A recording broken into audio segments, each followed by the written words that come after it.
नमस्कार बच्चों, कक्षा 10वीं एमपी बोर्ड सामाजिक विज्ञान का हमारा मोस्ट इंपॉर्टेंट प्रश्न है। गिरमिटिया मजदूर किन्हें कहा जाता था? गिरमिटिया मजदूर किसको कहते थे? देखिए, औपनिवेशिक शासन का मतलब होता है अंग्रेजों के शासन के समय, अंग्रेजों के शासन के दौरान बहुत सारे लोगों को काम करने के लिए फिजी देश, गयाना देश, वेस्ट इंडीज देश, है ना, दूसरे देश पर ले जाया जाता था, जिन्हें बाद में गिरमिटिया कहा जाने लगा। इन्हें एक एग्रीमेंट के तहत ले जाया जाता था कि भैया हम तुमको इतने रुपए देंगे, 20,000 रुपये देंगे, 50,000 रुपये देंगे।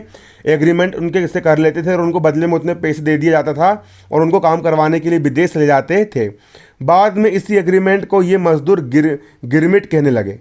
और जो एग्रीमेंट होता था उसको क्या कहने लगे? गिरमिट। गिरमिट का मतलब क्या होता है? गले में पट्टा बांधना, कि भैया अंग्रेज लोग से एग्रीमेंट करवा ली, मतलब गिरमिट बन गया, गले में पट्टा बन गया।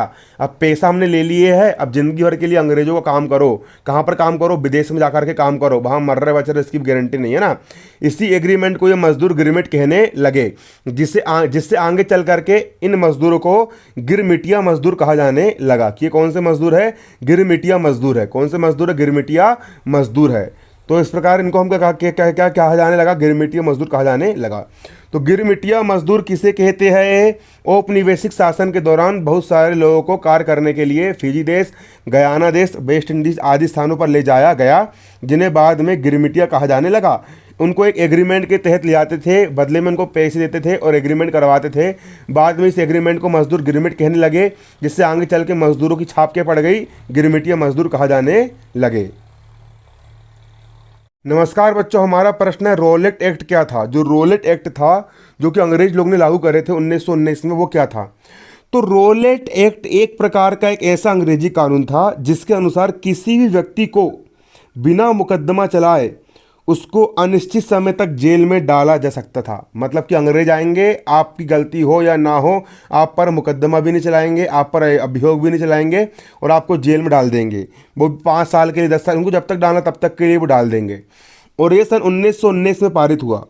ठीक है, कि भैया अंग्रेज चाहे तो किसी को भी जेल के अंदर बंद कर सकते हैं। अंग्रेज लोग चाहे तो किसी भी व्यक्ति को बिना मुकदमा चलाए, बिना कोर्ट में ले जाए, अनिश्चित समय तक जेल में डाला जा सकता था। यह सन 1919 में पारित हुआ। रोलेट एक्ट का प्रमुख उद्देश्य राष्ट्रीय आंदोलन को कुचलना था, कि भारत देश में जो लोग आंदोलन में भाग ले रहे हैं उनको पकड़ करके जेल में डाल दो, राष्ट्रीय आंदोलन को कुचल दिया जाए। ठीक है, अंततः गांधी जी ने इस एक्ट का व्यापक विरोध किया कि ऐसा कैसे तुम किसी को भी, मतलब निर्दोष आदमी को तुम जेल के अंदर डाल सकते हो ना, कि नहीं।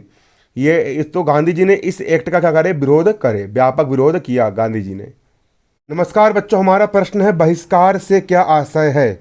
बहिष्कार किसे कहा जाता है? बहिष्कार, हम बोलते हैं ना कि यार चाइना के सामान का बहिष्कार करो। बहिष्कार का मतलब क्या होता है? बहिष्कार किसी के साथ संपर्क रखने और जुड़ने से इनकार करना, है ना, या गतिविधियों में हिस्सेदारी, चीज़ों की खरीदी और प्रयोग से इनकार करना, आमतौर पर यह विरोध का हिस्सा होता है।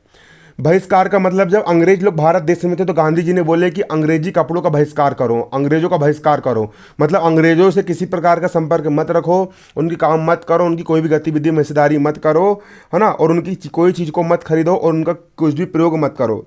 आमतौर पर एक प्रकार से अंग्रेजों का क्या करो? विरोध करो।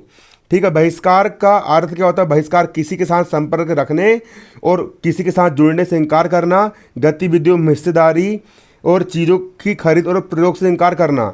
ठीक है, आमतौर पर एक प्रकार से विरोध करने का होता है। हम बोलते हैं कि चाइना के माल का बहिष्कार करो, मतलब चाइना के सामान को खरीदो मत, चाइना के सामान का उपयोग करने से इनकार करो, है ना, किसी प्रकार का संपर्क वहाँ पर मत बनाए रखो, है ना, चाइनीज़ लोगों से जुड़ने से पूरी तरीके से मना कर दो। मतलब किसी भी चीज़ का हम बहिष्कार कर सकते हैं, है ना। तो बहिष्कार से क्या आशय होता है? बहिष्कार किसी के साथ संपर्क रखने और जुड़ने से इनकार करना, या गतिविधियों में हिस्सेदारी से मना करना, चीज़ों की खरीद और प्रयोग करने से इनकार करना को हम बहिष्कार कहते हैं। आमतौर पर यह विरोध का एक रूप होता है।